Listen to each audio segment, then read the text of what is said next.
Nah, kemudian isim yang ketiga dari segi jumlahnya itu adalah jam'un atau isim jamak. Ya. Isim jamak ini ada dua macam, ada jamak mudzakkar salim, ada jamak muannas salim. Jamak mudzakkar salim ini nanti adalah jamak untuk laki-laki. Kalau jamak muannas salim itu jamak untuk perempuan. Nah, kita ke jamak mudzakkar salim dulu. Apa definisinya daripada jamak muannas salim?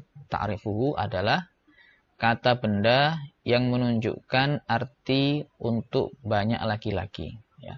Jadi suatu kata benda yang menunjukkan arti untuk laki-laki banyak atau banyak laki-laki. Banyak di sini hitungannya adalah 3 ke atas ya, atau 3 lebih. Kemudian kaifiyatuhu, bagaimana cara membentuk jamak mudzakkar salim? Pertama adalah berangkat dari mufradnya. Berarti berangkat dari bentuk tunggalnya. Nah, kemudian dari bentuk mufradnya ini kita tambahkan lafadz atau huruf wawu yang disukun dan na yang di fathah, una. Ini untuk posisi rofa ya. Kemudian ditambahkan ya sukun dan nun yang di fathah, ina. Ini untuk posisi nasab dan jer. Ya, ditambahkan di mana? Ditambahkan setelah huruf akhirnya. Contoh misalnya sini ada kata muslimun ya.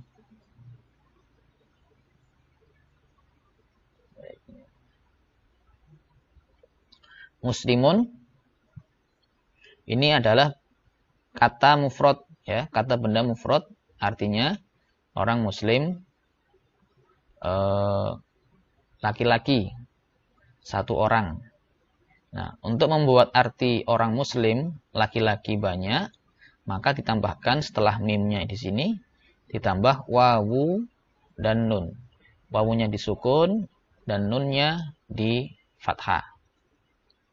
Menjadi muslimuna ya, muslimuna. Lalu ini untuk posisi rofa. Untuk posisi nasab atau jer itu ya, kemudian nun. Menjadi muslimina ya, muslimina. Nah, itu adalah jamak mudzakkar salim. Oke ya ini.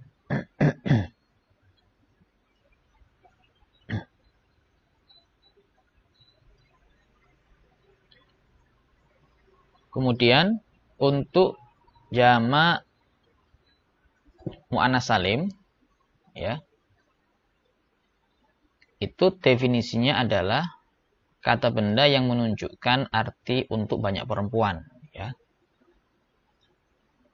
Bagaimana cara membentuknya? Pertama berangkat dari bentuk mufradnya. Ya, dari sini berarti dari muslimatun ya. Kemudian huruf tak marbutoh dibuang. Lalu ditambah dengan alif dan ta. Oke, di sini contohnya ya, contoh di sini.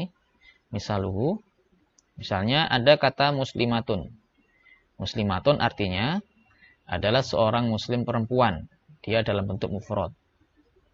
Kita ingin membuat arti beberapa muslim perempuan atau muslim perempuan banyak, maka huruf tak marbutohnya ini kita buang menjadi muslimah, lalu kita tambah dengan alif dan ta setelah mim menjadi muslimatun ya. Jadi tak marbutohnya kita buang, muslimah, lalu muslimah ini kita tambah dengan alif dan ta menjadi muslimatun, artinya beberapa orang muslim perempuan. Kemudian ada beberapa kata benda ya, yang tidak diakhiri dengan tak marbutoh dan harus dijamak taksirkan ya, harus dijamak taksirkan. Ini maksudnya dia bentuknya adalah mudzakkar ya. Namun dia tidak dijamak mudzakkar salimkan, tapi harus dijamak taksirkan. Jadi ada jamak mudzakkar salim, jamak muannas salim. Nah, nanti yang ketiga ini jamak taksir. Jamak taksir ini itu khusus untuk kata-kata benda yang dia tidak bisa dijamak mudzakkar salimkan atau dijamak muannas salimkan. Nah, contoh di sini ada kata benda mudzakkar yang dia tidak bisa dijamak mudzakkar salim. Misalnya contoh kata ustadzun, artinya guru. Dia tidak bisa dijamakkan menjadi ustadzuna. Atau tilmidun, artinya murid. Tidak bisa dijamakkan menjadi tilmiduna. Namun dia memiliki jamak khusus, yaitu kalau ustadzun jamaknya asatidu, asatid. Tilmidun jamaknya talamidu. Ya, ini jim ini menunjukkan atau singkatan dari kata jamak ya. Lalu maktabun, meja. Secara lafadz dia adalah mufrad mudzakkar. Lah mudzakkar seharusnya kan dia dijamakkan mudzakkar salim. Namun ada beberapa hal yang menyebabkan dia tidak bisa dijamak mudzakkar salim sehingga jamaknya menggunakan jamak taksir. Makatibu ya. Makatibu, beberapa bangku. Faslun, kelas, jamaknya bukan fasluna tapi fusulun, beberapa kelas. Rojulun, orang laki-laki, jamaknya rijalun. Ainun, mata, jamaknya ayunun. Lisanun, lisan, jamaknya alsinatun. Kitabun, buku, jamaknya bukan kitabuna tapi kutubun. Abun, bapak, beberapa bapak, abaun. Syarhun, syuruhun, penjelasan atau keterangan. Rijlun, kaki, jamaknya arjulun. Sya'bun, rakyat, jamaknya syu'ubun. Sirrun, rahasia, jamaknya asrorun. Silahun, senjata, jamaknya aslihatun. Oke ya, ini beberapa kata yang tidak bisa dijamakkan mudzakkar salim, tapi memiliki bentuk khusus untuk jamaknya yang disebut dengan jamak taksir. Baik, sekarang kita mencoba untuk latihan pembentukan isim musanna, jamak mudzakkar salim, jamak muannas, baik dalam bentuk rafa, nasab, dan jer. Oke ya, ini beberapa contoh bagaimana mengubah dari bentuk mufrad ke musanna dan jamak. Nanti bisa dikembangkan lagi untuk latihan. Misalnya di sini mufradnya adalah kata muslimun. Ya. Ini kolom mufrad, kemudian ini kolom musanna, ini kolom jamak. Bagaimana membentuk muslimun menjadi isim musanna? Nah, ya, muslimun kalau ingin menjadi musanna ditambah dengan alif dan nun untuk rofaknya. Untuk nasab dan jar ditambah dengan ya dan nun. Nunnya di kasroh. Ya. Contoh langsung ya. Muslimun menjadi muslimani untuk rofak. Muslimaini untuk nasab. Muslimaini untuk jar. Artinya dua orang muslim.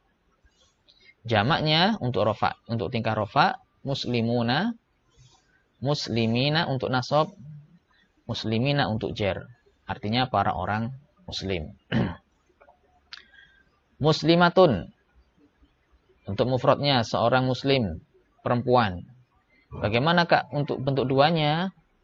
Itu muslimatani untuk rofa, muslimataini nasab, muslimataini untuk jar. Oke ya. Nah, kembali mengingatkan bahwa rofa, nasab, dan jar ini adalah penamaan untuk suatu kata yang menduduki posisi tertentu ya. Misalnya subjek itu nanti berarti dia menduduki posisi rofa. Nah, rofa itu memiliki beberapa tanda ya nanti. Ada tanda-tandanya yang sudah dijelaskan di video pertama. Kemudian nasab juga sama. Misalnya posisi kata menjadi objek, maka dia posisinya nasab. Nah, nasab itu memiliki beberapa tanda khusus ya, yang menjadi ciri dia itu nasab. Jar juga sama. Ada beberapa kata misalnya menjadi keterangan tempat yang jatuh setelah huruf jar, fi misalnya, fil masjidi. Nah, itu berarti dia menduduki posisi jar. Nah, ketika kata-kata muslimatani dia menduduki posisi jar, maka harus dirubah menjadi muslimataini. Ketika kata muslimatani menduduki posisi nasab, maka dirubah menjadi muslimataini. Oke, langsung ke jamaknya. Muslimatun, muslimatin, muslimatin, ya. Jamak muannats salim. Pun dengan kata sami'un, ya. Sami'ani, sami'aini, sami'aini. Ya, ainnya sebelumnya di fathah. Untuk jamaknya sami'una, sami'ina, sami'atin. Nah, oh, ini salah ini ya. Ini sami'ina, seharusnya sami'ina. Bukan sami'atin. Karena dia masih mudzakkar. Nah, baru yang bawahnya sami'atun. Mufradnya sami'atun. Bentuk musannanya sami'atani, sami'ataini, sami'ataini. Dua pendengar perempuan. Bentuk jamaknya sami'atun, sami'atin, sami'atin. Ya.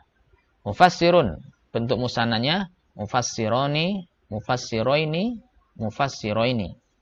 Dua ahli tafsir laki-laki. Bentuk jamaknya mufassiruna untuk rofa, mufassirina untuk nasab, mufassirina untuk jar. Artinya para ahli tafsir laki-laki.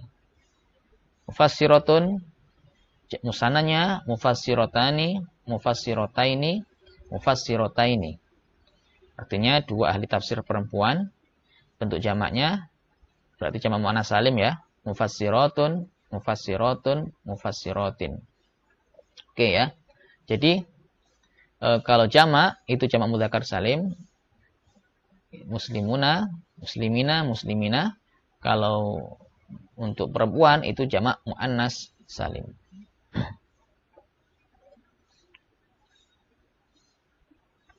Baik, sekarang kepada gambaran umum hubungan kata dengan kalimat ya. Ini kita masuk kepada materi bagaimana membentuk sebuah kalimat ya. Artinya kata-kata tadi dihubungkan kemudian menjadi sebuah kalimat. Oke, kata kemarin kita sudah mengetahui dalam bahasa Arab disebut dengan al-kalimah. Nah, di sini kita sebagai pembelajar harus menghafal ya mufrodat atau vocab atau kosakata baik dari kata benda, isim, ya, kata kerja, fiil maupun kata bantu huruf yang akan menjadi bahan dasar di dalam merangkai kalimat dalam bahasa Arab al-jumlah ya.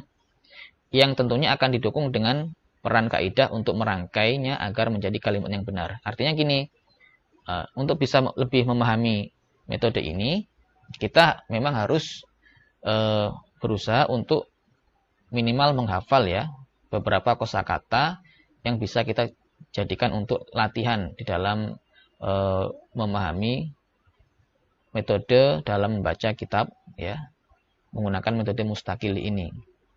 Baik itu dari kata benda, isim, kata kerja maupun kata bantu. Karena ketiga kata itulah yang kemudian akan menjadikan bahan kita untuk merangkai jumlah atau kalimat. Dari mana kita bisa mendapatkannya? Dari buku Mustakili sendiri sudah ada, atau kita dari kamus bahasa Arab, bahasa Indonesia itu juga ada. Kemudian, kalimat dalam bahasa Arab itu disebut dengan al-jumlah. Apa itu jumlah? Jumlah adalah rangkaian mufrodat dari ketiga kata atau kalimat al-kalimah di atas yang dirangkai sesuai dengan kebutuhan. Nah, jadi kata-kata tadi, isim, fi'il atau huruf itu kita rangkai menjadi sebuah rangkaian yang memahamkan, itu disebut dengan al-jumlah atau kalimat dalam bahasa Indonesia. Nah, kembali kepada ya review materi yang di video penjelasan pertama. kata itu ada 3 macam ya. Ada isim, itu KB, kata benda. Kemudian ada fi'il, itu kata kerja. Ada harfun, kata bantu. Ya. Kata dalam bahasa Arab ada 3, ada isim, fi'il, dan huruf. Nah, ketiga kata inilah yang kemudian menjadi bahan untuk membentuk sebuah kalimat atau jumlah. Sedangkan jumlah itu sendiri ada 3 macam. Ada jumlah ismiyah, ada jumlah fi'liyah, ada jumlah dzarfiyah. Oke, pertama jumlah ismiyah, 2 fi'liyah, jumlah dzarfiyah. Kita ke jumlah ismiyah dulu. Apa itu jumlah ismiyah? Jumlah ismiyah memiliki ta'rif atau definisi setiap kalimat atau jumlah yang diawali oleh kata benda atau isim. Ya, contohnya al-muslimu alimun. Jadi ada sebuah kalimat atau jumlah yang diawali oleh isim. Maksudnya kata pertama yang berada di kalimat itu atau jumlah itu adalah isim. Contohnya al-muslimu. Al-muslimu adalah isim. Ya. Isim artinya seorang muslim. Berarti dia isim mufrad ya. Dia tidak ada tak marbutohnya, berarti dia mudzakkar. Isim mufrad mudzakkar. Al-muslimu, seorang muslim laki-laki, alimun, alim, pandai. Ya. Kemudian contohnya lagi, huwa alimun, dia adalah orang yang pandai. Huwa, dia ini juga isim, ya, kata ganti. Kemudian hadza, ini kata tunjuk, kata isyarat. Hadza alimun, lelaki ini adalah orang yang alim. Ya. Semua atau ketiga kalimat ini diawali oleh kata benda sebagai subjeknya. Nah, karena dia diawali kata benda, maka disebut sebagai jumlah ismiyah. Nah, jumlah bendaniyah, jumlah kata bendaniyah, jumlah ismiyah. Ya. Nah, jadi dengan mendengar namanya saja kita bisa mengetahui bahwa oh berarti kalau ada disebut jumlah ismiyah, maka kata pertama yang ada dalam jumlah itu adalah isim.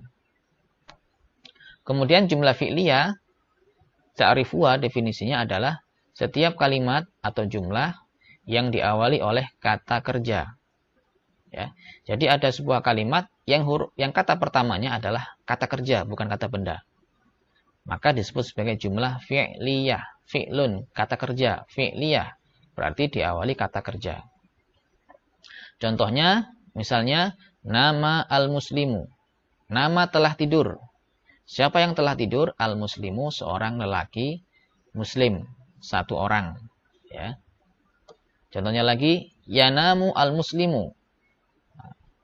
Sedang tidur. Siapa yang sedang tidur? Al-muslimu, seseorang muslim laki-laki, satu orang. Ya. Jumlah ini diawali dengan kata nama dan yanamu. Nama ini adalah kata kerja, artinya tidur. Tidur itu adalah suatu pekerjaan. Ya. Kata yang menunjukkan arti kerja, itu berarti dia fi'il.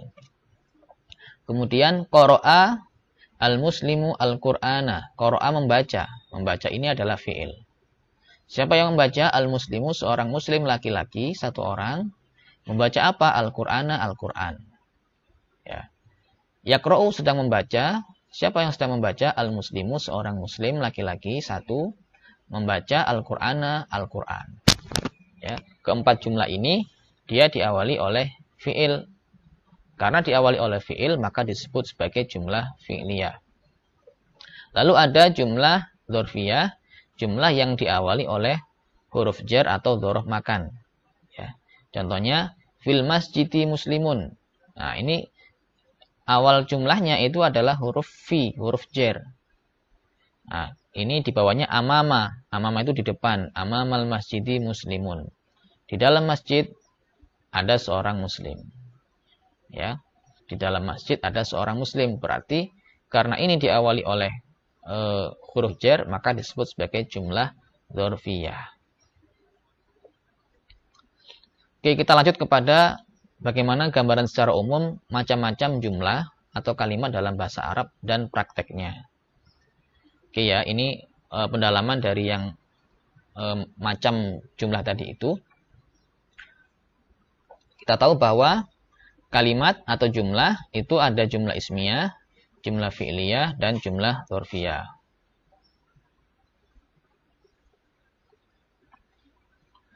Nah, jumlah ismiyah ini rumusnya, ya, rumus dasarnya ini ya, itu adalah kata benda plus kata benda. Jadi ada kata benda, kemudian kata benda. Ini rumus dasarnya seperti itu. Kata benda pertama dia sebagai mim, mubtada, atau subjek. Kata benda kedua sebagai khobar. Khobar itu predikatnya. Ini subjek, ini predikat. Contohnya misalnya, al-muslimu alimun tadi ya. Al-muslimu alimun. Seorang muslim, laki-laki satu, itu alimun, alim. Pandai.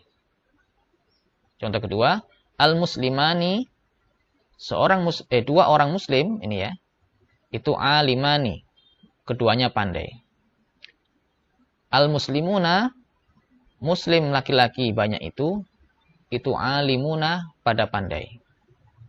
Baik, perhatikan di sini ada kesesuaian antara khobar sebagai predikat dengan mubtada sebagai subjek, ya.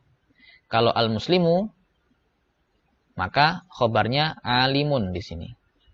Kalau mubtada'nya al-muslimani, subjeknya al-muslimani, maka khobarnya atau predikatnya alimani. Ya. Ketika mubtada'nya dalam bentuk apa? Musanna, mudzakkar, maka khobarnya juga sama dalam bentuk musanna mudzakkar. Al-muslimuna, mubtada'nya di sini dalam bentuk jamak mudzakkar salim, maka khobarnya juga sama dalam bentuk jamak mudzakkar. Perhatikan juga yang sebelahnya sini, dia ya bentuk perempuan ya. Al-muslimatu, seorang muslimah, itu alimatun, pandai. Al-muslimatani, dua orang muslimah, itu alimatani, keduanya pandai. Al-muslimatu, para muslimah, itu alimatun, pandai semuanya. Ya, jadi ada kesesuaian di sini antara kata benda kedua yang sebagai khobar atau predikat dengan kata benda pertama yang sebagai subjek atau mubtada. Oke. Kemudian jenis kedua yaitu fi'liyah.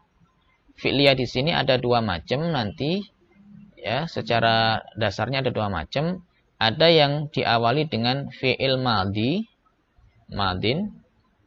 Ada diawali fi'il mudhari'. Fi'il madhi itu fi'il yang pekerjaannya sudah dilampaui. Ya, kalau fi'il mudhari' pekerjaannya sedang dilakukan. Oke. Nah, fi'il madhi di sini itu nanti ada fi'il madhi lazim, ada fi'il madhi muta'addi.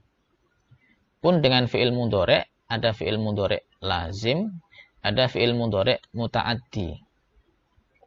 Apa itu fi'il madhi lazim? Fi'il madhi lazim adalah fi'il madhi kata kerja lampau. Ya, madhi itu kata kerja lampau. Yang lazim itu dia didefinisikan tidak membutuhkan objek. Tidak membutuhkan objek. Nah, kalau muta'addi itu artinya kata kerja itu membutuhkan objek. Ya, jadi dalam struktur kalimat itu kan ada subjek, predikat, objek, keterangan, SPOK ya. Dalam bahasa Indonesia itu ada SPOK. Nah, kata kerja yang membutuhkan objek itu adalah muta'addi. Kalau dalam bahasa Indonesia namanya kata kerja transitif. Nah, sedangkan lazim itu disebut sebagai kata kerja intransitif. Ya. Mudhari' juga seperti itu, ada mudhari' lazim, berarti fi'il mudhari'nya dia tidak membutuhkan objek. Kemudian ada fi'il mudhari' muta'addi, berarti fi'il mudhari'nya membutuhkan objek. Kita ke fi'il madhi yang lazim dulu. Rumus dasarnya adalah fi'il lazim, kata kerja, kakak ini kata kerja ditambah dengan isim. Nah, posisi kata kerja di awal ini sebagai jumlah fi'liyah, itu dia sebagai predikat. Kemudian posisi benda, isim yang setelahnya kata kerja, posisinya sebagai subjek. Cuman subjeknya bukan mubtada namanya, tapi namanya fa'il. Disimbolkan dengan huruf fa panjang, fa'il. Oke, saya ulangi lagi. Kata kerja yang mengawali jumlah fi'liyah, dia adalah fi'il. Ya. Kemudian kata benda setelahnya fi'il disebut fa'il. Fi'il itu pekerjaan, fa'il itu pelakunya. Ya, fa'il itu pelakunya. Nah, ini untuk fi'il madhi lazim. Ya, rumusnya kata kerja ditambah dengan subjeknya yang berupa isim. Contohnya, nama al-muslimu. Fi'il, nama al-muslimu. Nama telah tidur, siapa yang tidur? Al-muslimu, orang muslim, laki-laki satu. Nah, kata nama di sini dia adalah kata kerja yang dalam bentuk lampau, berarti dia telah tidur, dan dia tidak butuh objek. Ya, tidak butuh objek penderita. Beda dengan misalnya memakan. Nah, berarti dia butuh makan apa itu? Seorang muslim makan nasi. Nah, kemudian nama al-muslimani. Ya. Nama al-muslimani. Nama telah tidur. Siapa yang telah tidur? Al-muslimani. 2 orang muslim laki-laki. Nama telah tidur. Siapa yang telah tidur? Al-muslimuna, para muslim laki-laki. Kalau untuk perempuan, kata kerjanya itu ditambah dengan tak. Namat al-muslimatu. Telah tidur, siapa yang telah tidur? Al-muslimatu, seorang muslim perempuan. Namat al-muslimatani, telah tidur. Siapa yang telah tidur? Al-muslimatani, 2 orang muslim perempuan. Namat al-muslimatu. Namat telah tidur. Siapa al-muslimatu? Para muslim perempuan. Ya. Jadi ini adalah contoh jumlah fi'liyah yang diawali oleh fi'il madhi, kata kerja lampau, yang lazim. Dia tidak membutuhkan objek, atau dalam bahasa Arabnya objek itu maf'ul bih, tidak membutuhkan maf'ul bih. Nah, nama di sini kata kerjanya itu posisinya itu sebagai predikatnya, ya, nama, kemudian namat di sini kata kerjanya itu berposisi sebagai predikat, fi'lun, lalu isim setelahnya ini sebagai subjek. Nah, subjek dalam jumlah fi'liyah itu disebut sebagai fa'il. Nah, kalau ke jumlah ismiyah subjeknya disebut mubtada. Predikatnya disebut khobar. Nah, kalau jumlah fi'liyah, subjeknya itu fi'il, predikatnya itu fi'il, subjeknya itu adalah isim setelahnya yang melakukan pekerjaan itu. Dalam bahasa Arabnya disebut dengan fa'il.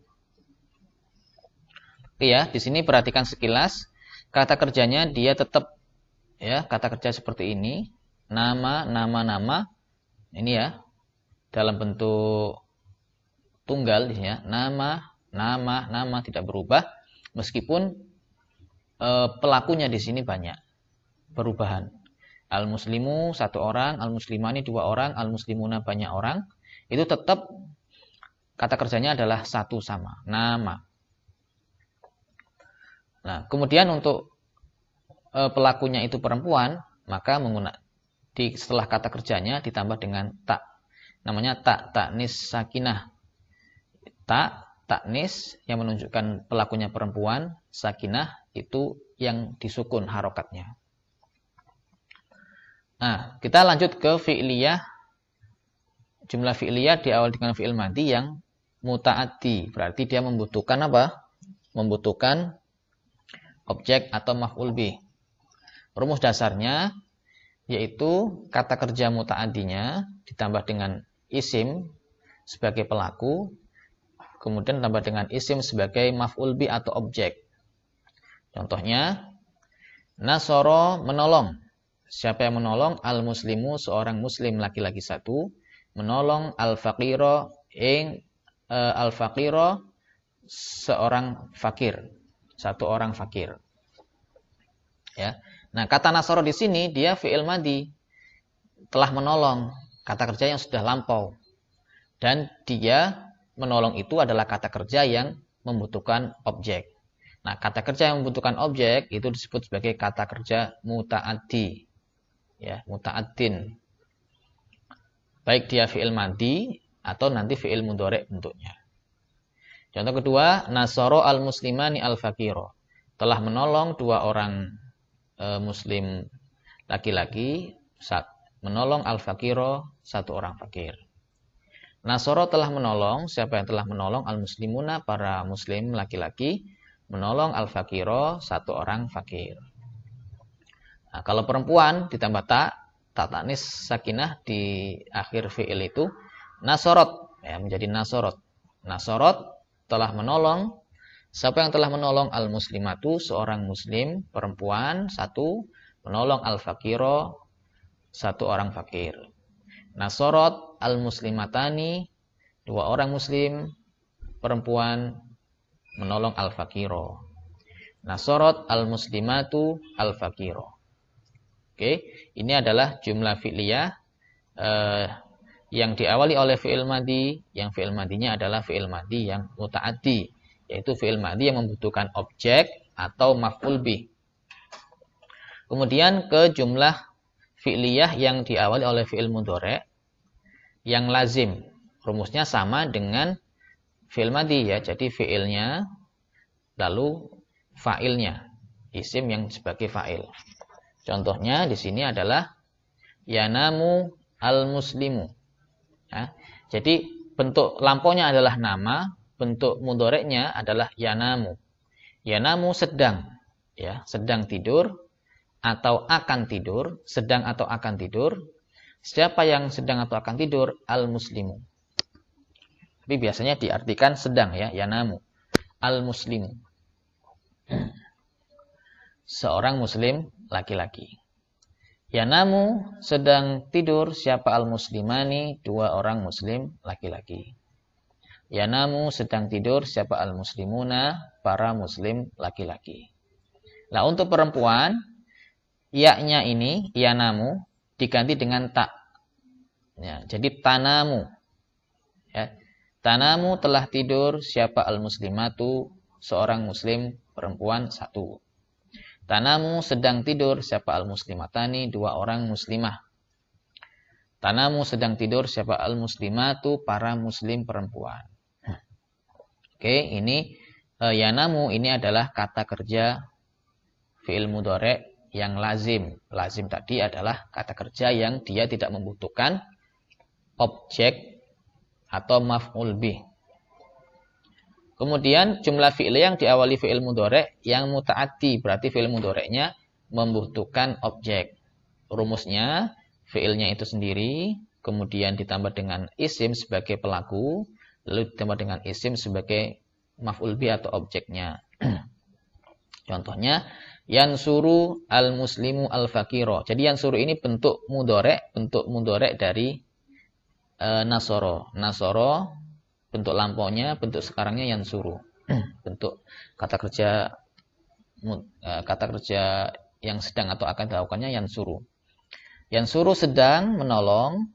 Siapa yang sedang menolong? Al-muslimu, seorang muslim laki-laki, menolong al-faqiro, satu orang fakir. Pelakunya diganti dua, misalnya dua orang muslim, tetap lafadznya fi'il itu tetap yansuru. Ketika diganti dengan pelakunya banyak orang, al-muslimuna, tetap menggunakan yansuru. Kenapa? Karena dia ada di awal. Beda kalau nanti posisi yansuru dipindah ke setelah al-muslimu. Nanti perubahannya sesuai dengan al-muslimu, al-muslimani, al-muslimuna. Nanti akan dibahas di bab-bab selanjutnya. Nah, sama dengan tanamu tadi, kalau pelakunya perempuan, maka yansuru ya-nya ini diganti dengan ta, tansuru. Tansuru sedang menolong siapa al-muslimatu, orang yang muslim, perempuan, satu orang, seorang muslimah maksudnya, menolong al-faqiro, satu orang fakir laki-laki. Tansuru sedang menolong, siapa yang sedang menolong al-muslimatani, dua muslimah, al-faqiro, menolong al-faqiro, satu orang fakir. Tansuru al-muslimatu al-faqiro. Nah, Posisi al-muslimatu, al-muslimatani, al-muslimatu, kemudian al-muslimu, al-muslimani, al-muslimuna, dia posisinya sebagai fa'il. Ini simbolnya fa'il. Sedangkan posisi al-fakiro, dia sebagai maf'ul bih atau objek.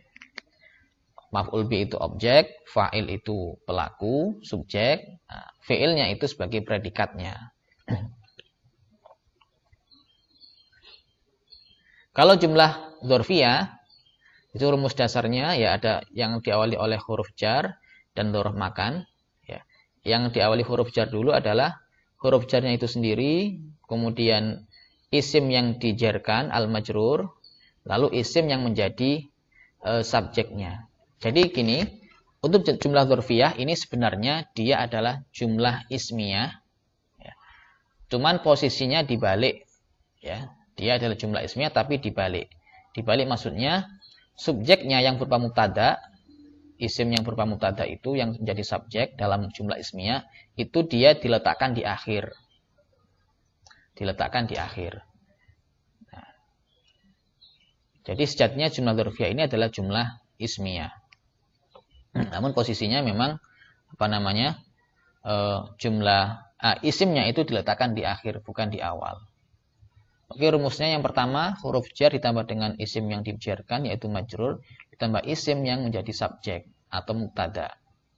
Nah, posisi huruf jar dan majrur ini, dia menjadi khobar. Khobar tadi dalam jumlah ismiyah adalah predikat. Jadi ini predikatnya, ya, huruf jar dan al-majrur sebagai predikat, lalu ismun sebagai mubtada. Contohnya, fil fasli, itu di dalam kelas, muslimun, seorang muslim laki-laki. Jadi terjemahnya, seorang muslim laki-laki ada di dalam kelas. Ada seorang muslim laki-laki di dalam kelas. Ya, seorang muslim laki-laki itu di dalam kelas. Nah, itu terjemahnya seperti itu. Fil fasli muslimani, di dalam kelas ada 2 orang muslim laki-laki. Fil fasli, di dalam kelas ada para muslim laki-laki. Ya, fil fasli dia sebagai predikat atau khobar, muslimuna sebagai mubtada atau subjek. Pun juga dengan kalau predikatnya subjeknya perempuan, fil fasli muslimatun, fil fasli muslimatani, fil fasli muslimatun. Di dalam kelas itu ada seorang muslim perempuan, 2 muslim perempuan, 2 para muslim perempuan. Lalu dzarf makan itu keterangan tempat. Ini rumusnya dzarf makan ditambah dengan kata yang dijarkan. Nah, jadi ini ya, ini fi ini huruf jar, al-fasli ini adalah al-majrur. Nah, kalau amama dia adalah dzarf makan, keterangan tempat, al-masjidi ini adalah kata yang dijarkan karena menjadi disandari oleh amama. Amamal masjidi. Ya, sebelum ada al-mama dia al-masjidu. Tapi setelah ada amama menjadi amamal masjidi mukminun. Di depan masjid ada seorang mukmin laki-laki. Amamal masjidi mukminani. Di depan masjid ada 2 orang mukmin laki-laki. Amamal masjidi, di depan masjid mukminuna, ada para mukmin laki-laki. Begitu juga dengan kalau mubtada'nya atau subjeknya adalah perempuan, ya. Tetap amamal masjidi mukminatun, amamal masjidi mukminatani, amamal masjidi mukminatun. Amama sebagai dzaraf, al-masjidi sebagai al-majrurnya, mukminatun sebagai predikat atau mubtada. Nah, kata amamal masjidi, dzaraf dan majrurnya ini dia berkedudukan sebagai predikat. Jadi kalau diterjemahkan, seorang mukmin di depan masjid. 2 orang mukmin di depan masjid. Para mukmin di depan masjid. Seorang mukminah di depan masjid, ya. Oke, itu secara gambaran umum, ya. Gambaran secara umum dari rumus-rumus dasar untuk membentuk jumlah, ya, baik jumlah ismiyah, jumlah fi'liyah maupun jumlah dzarfiyah. Sekali lagi, jumlah dzarfiyah itu pada dasarnya adalah jumlah ismiyah.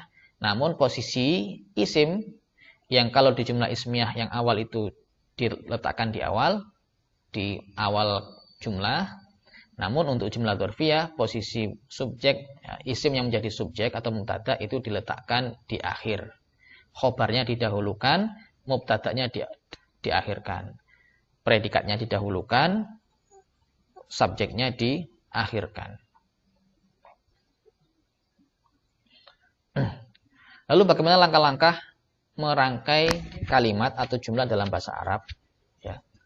Ini kita masuk kepada langkah-langkahnya ya.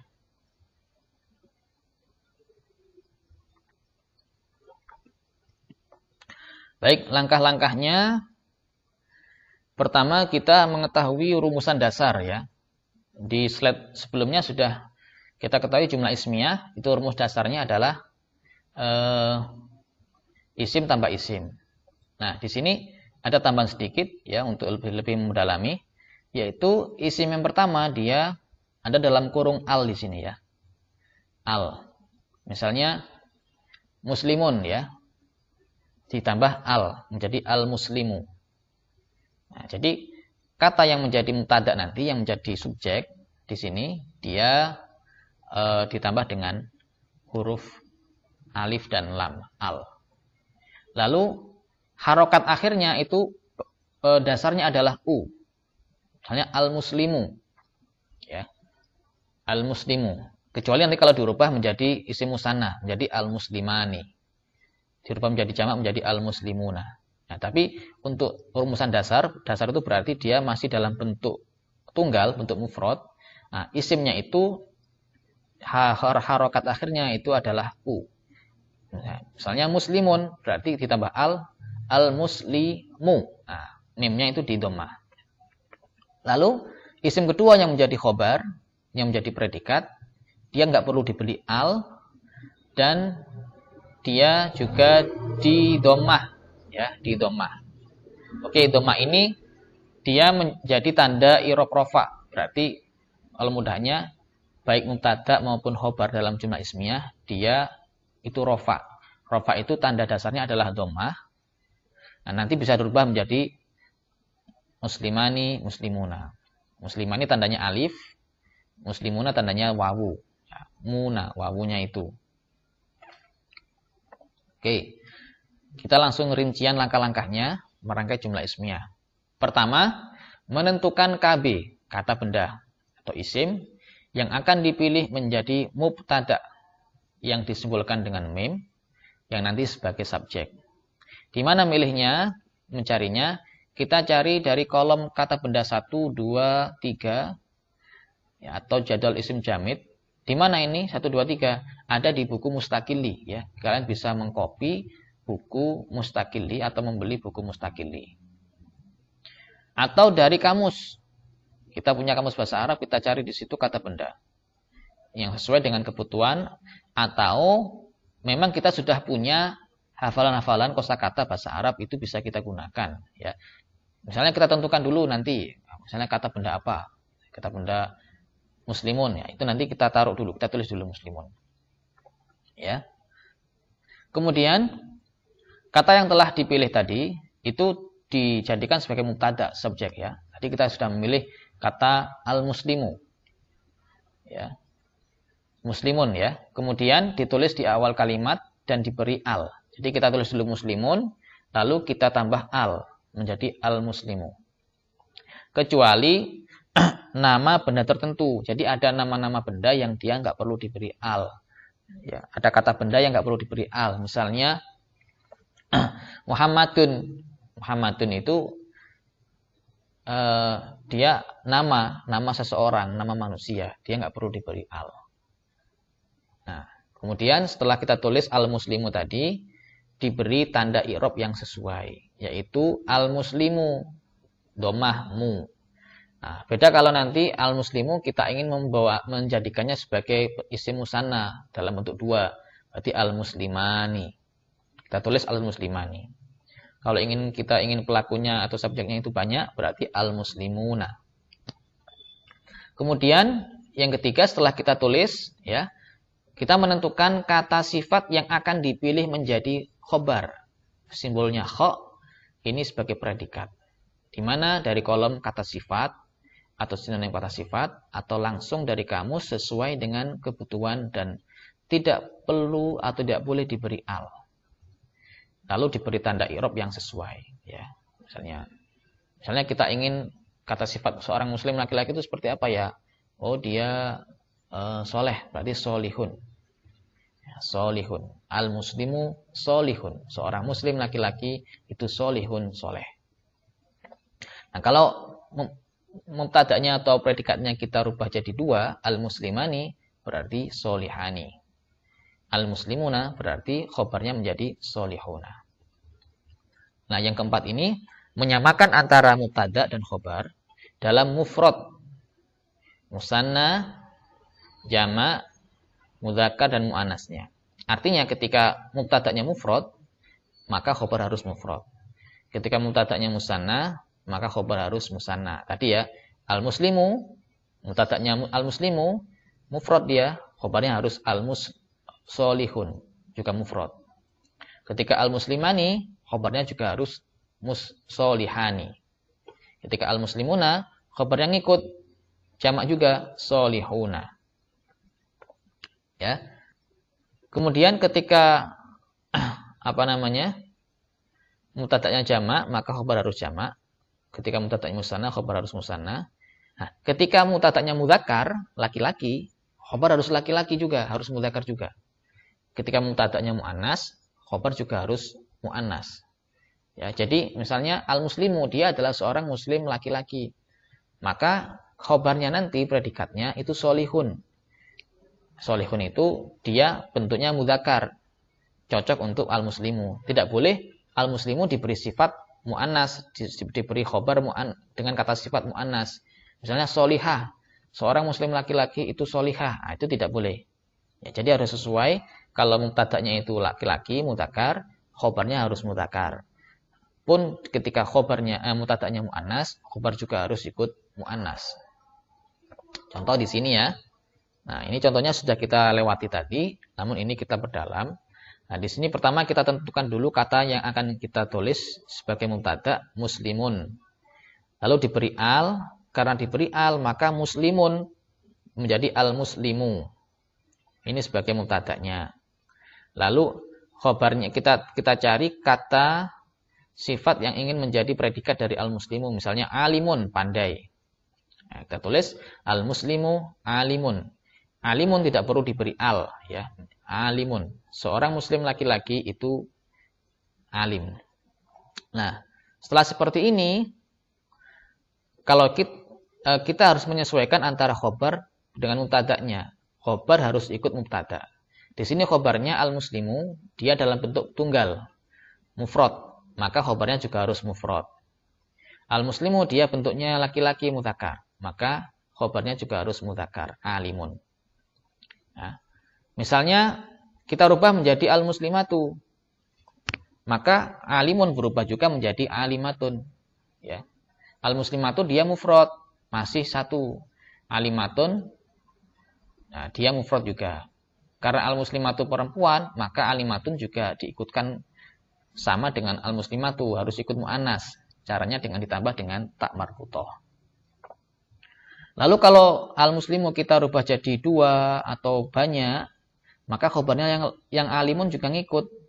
Misalnya al-muslimu kita rubah jadi al-muslimani, dua orang muslim laki-laki. Maka khobarnya juga ngikut, alimani. Alimani juga ikut musanna. Ya. Kalau mubtada'nya itu dua perempuan, mu'annas, kemudian dia mu'annas perempuan, kemudian jumlahnya dua, musanna, al-muslimatani, khobarnya juga ngikut, alimatani. Al-muslimuna, ini jama' alimuna. Al-muslimatu, alimatun. Oke ya, itu contohnya.